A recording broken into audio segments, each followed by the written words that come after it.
नमस्कार, लक्ष्मी किचनमध्ये आपलं स्वागत आहे. कसे आहात सगळे? आशा करते की सगळे तुम्ही फिट अँड फाईन आहात. तर आज आपण अशीच एक पौष्टिक रेसिपी पाहणार आहोत. याचं नाव आहे डिंकाचे लाडू. तर या ठिकाणी मी ना 1 किलो खोबरं आणि 1 किलो खारीक घेतलेली आहे. ते वाळवून घेतलेलं आहे. आणि त्याचबरोबर आपल्याला मी खोबरं वाळवून याचा खोबऱ्याचा खीस करून घेतलेला आहे. तर यासाठी जे साहित्य लागणार आहे ते पाहू आपण. तर या ठिकाणी मी 1 वाटी खोबऱ्याचा खीस घेतलेला आहे, 1 वाटी खारीक पावडर, 1 वाटी गूळ, 2 चमचे खसखस, 2-3 चमचे खाण्याचा डिंक, बदाम, काजू आणि मनुके. तर ह्या सगळ्या गोष्टी मी लाडूसाठी घेतलेल्या आहेत. या ठिकाणी तुम्ही गुळाच्या ऐवजी साखरेचाही वापर करू शकता. तर या ठिकाणी मी गूळ चांगला असल्यामुळं, पौष्टिक असल्यामुळं तर गूळ मी वापर केलेला आहे. तर तुम्ही तुमच्या आवडीनुसार यूज करू शकता. आणि याच ठिकाणी मी काळे मनुके वापरलेले आहेत. त्याचबरोबर तुम्ही काळे मनुके हे शरीरासाठी चांगले असतात, त्यासाठी मी यूज केलेले आहेत तिथं. तर तुम्ही या ठिकाणी जे अवेलेबल असतील तेही तुम्ही तुमच्याकडे वापरू शकता. तर आपण बघू याची प्रोसेस कशी आपल्याला हे लाडू बनवायचे. तर या प्रथम आपण या सगळ्या गोष्टी भाजून घेणार आहोत. तर भाजून घेण्यासाठी या ठिकाणी मी कढई ठेवलेली आहे. तर आपली कढई गरम झाली की त्याच्यामध्ये आपण हे खोबऱ्याचा खीस टाकणार आहोत. तर आपली कढई गरम झालेली आहे. तर खोबऱ्याचा खीस टाकतोय आपण. खोबऱ्याचा खीस आपल्याला छान असा ब्राऊन आणि गोल्डन ब्राऊन कलरवरती भाजून घ्यायचा आहे. आणि शक्यतो हे भाजण्यासाठी जाड बुडाचंच भांडं वापरावं, जेणेकरून आपल्या ह्या गोष्टी छान भाजल्या जातील आणि कुबट वासही येणार नाही आणि करपणारही नाही. तर हे छान असे भाजायचेत. या गोष्टी आपण भाजल्यानंतर आपले लाडू हे छान होतात, म्हणजे छान होतात, जास्त टिकतात आणि खाण्यासही मस्तपैकी लागतात, मऊ लागतात आणि जास्त दिवस टिकणार आहेत आणि वास जो असतो तो कुबट तोही येणार नाही. तर त्यासाठी आपल्या या गोष्टी छान अशा भाजून घ्यायच्यात.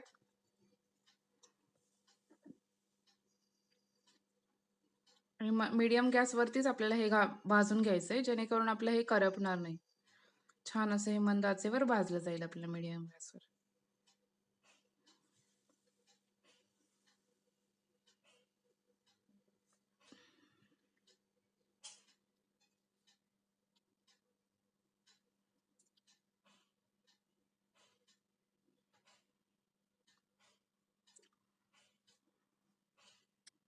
तर आपलं हे भाजत आलेलं आहे अजून. छान असं आपल्याला गोल्डन थोडासा कलर आलेला आहे.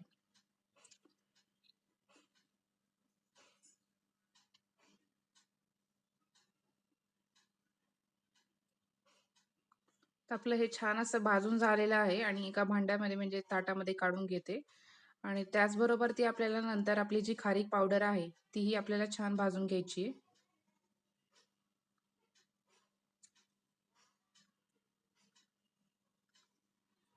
याच्यामध्ये मी 1 चमचा तूप टाकते. या ठिकाणी मी म्हशीचं गावरान तूप वापरलेलं आहे, घरगुती जे केलेलं आहे ते. त्याच्यामुळे याचा कलर हा पांढरा असतो म्हशीच्या तुपाचा. तर याच्यामध्ये मी छान असं खरपूस असं भाजून घ्यायचंय, जेणेकरून याच्यातला ओलसरपणा कमी होऊन जाईल आणि चवही छान लागेल आणि जास्त दिवसही टिकतील आपले लाडू.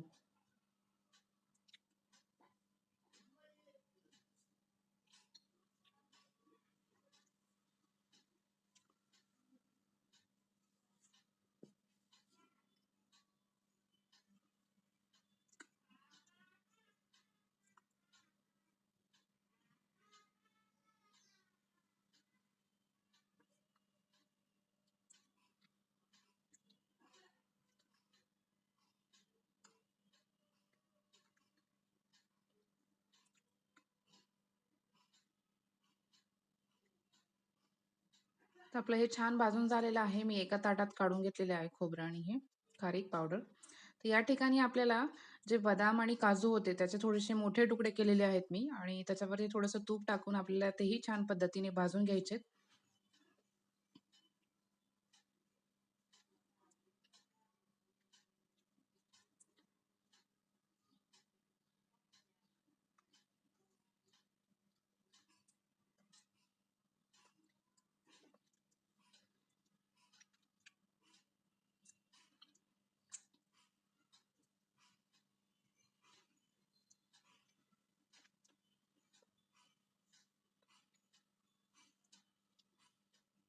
तर हे आपलं भाजून झालेलं आहे.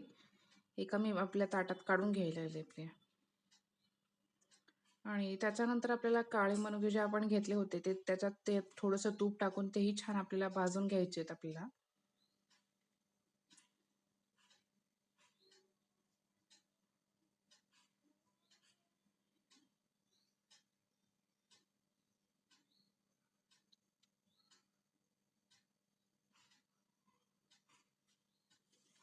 अगदी कमीच तूप वापरायचं तरी त्याच्यात छान होतात मस्तपैकी असे. कारण ती खोबऱ्यात ऑलरेडी तेल असतं त्याच्यामुळे जर ते जास्त जर वापरलं आपण भाजताना तेल ते खूप तेलकट होतात. त्याच्यामुळे वापरताना पण आपल्याला कमीच वापरायचंय ज्यावेळेस भाजतो त्यावेळेस आपण तूप. ते अतिशय सुंदर असं आपल्या सगळ्या गोष्टी भाजून झालेल्या आहेत. म्हणजे अजून डिंक आपल्याला राहिलेला आहे. तर थोडंसं तूप टाकलेलं आहे ऑलरेडी मी त्याच्यात आणि आपल्याला हा डिंक असा आपल्याला फुलतो म्हणजे तेलामध्ये चांगला तळून घ्यायचा आहे. असा मस्तपैकी फुलतो म्हणजे पूर्ण फुलला म्हणजे आपला डिंक भाजला असं आपण समजू शकतो. तर या ठिकाणी छान असा हा आपला डिंक फुलतोय तेलामध्ये म्हणजे आपल्या तुपामध्ये. तर आपला हा छान असा हा भाजून झालेला आहे तुपामध्ये तळून आणि ते काढून घेतलेलं आहे. तर त्याच्याबरोबर आता आपल्याला गुळाचा पाक तयार करून घ्यायचा आपल्याला. एवढा काही कडक नाही, नॉर्मलच आपल्याला पाक करून घ्यायचा आहे. तर आपण कढाईमध्ये गूळ टाकू आणि सगळा हा वितळून घेऊ छान असा आणि तेही मंद आचेवरच करायचंय. जर मोठा गॅस ठेवला तर आपला गूळ करपू पण शकतो. तर या ठिकाणी आपल्याला मीडियम गॅसवरच आपल्याला हे करायचंय मंद आचेवर असं मेल्ट करून घ्यायचंय सगळं हे गूळ. तर हे आपल्या सगळे भाजून घेतलेलं आहे. तर ह्याची मी पावडर करून घेते हे सगळं. तर ही पावडर मी करून घेतलेली आहे मिक्सरवर. अदरवाईज तुम्ही हातानेही करू शकता आणि त्याच्यामध्ये 2 चमचे मी खसखस टाकलेली आहे. ही भाजलेली आहे ऑलरेडी खसखस. आणि इकडे आपला पाक पण तयार होतोय तोपर्यंत. तर अजून पाक आपल्याला अजून गाठी तर दिसतायत त्याच्यामध्ये गुठळ्या अजून आहेत. तर आपल्याला पूर्ण असा पातळ पाक करून घ्यायचा आहे. छान असं सगळं मिक्स करून.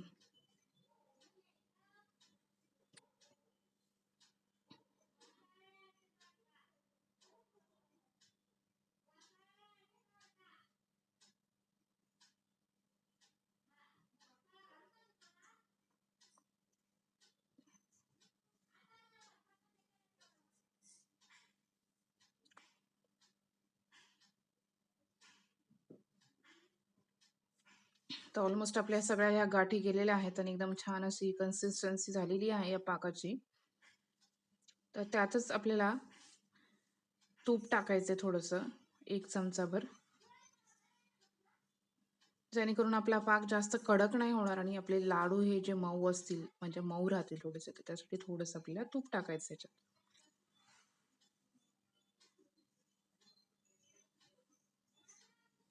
तर मी हे तूप टाकलेलं आहे त्याला थोडंसं मिक्स करून थोडंसं करून घ्यायचंय.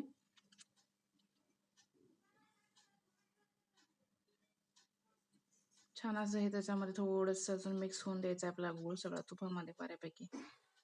आणि हे तुपात मी म्हणजे झालंय आपला पाक. हे सगळ्या मिश्रणात हे मिश्रण टाकून घेतलेलं आहे मी सगळं. हे मिक्स करून घ्यायचं व्यवस्थित आणि थोडंसं थंड झाल्यानंतर आपल्याला लाडू वळायचे आहेत. आणि या ठिकाणी मी डेकोरेशनसाठी हा मोठा खीस आहे तोही टाकलेला आहे.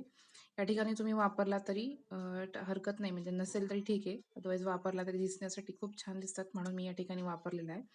तर आपण हे लाडू कसे बनतो नॉर्मल आपले तशाच पद्धतीने हे बांधून घ्यायचे. हे लाडू अतिशय पौष्टिक आहेत. म्हणजे कधी अधेमध्ये भूक लागली तर हा एक लाडू खाल्ला तरी भूक राहते. तर हे कमी वेळेत होणारे आणि अतिशय पौष्टिक लाडू आहेत. ही रेसिपी तुम्ही तुमच्या घरी नक्कीच ट्राय करून बघा आणि कमेंटद्वारे मला शेअर करा ही रेसिपी तुम्हाला कशी वाटली आणि लाईक करा चॅनलला. सबस्क्राईब करा. Thank you.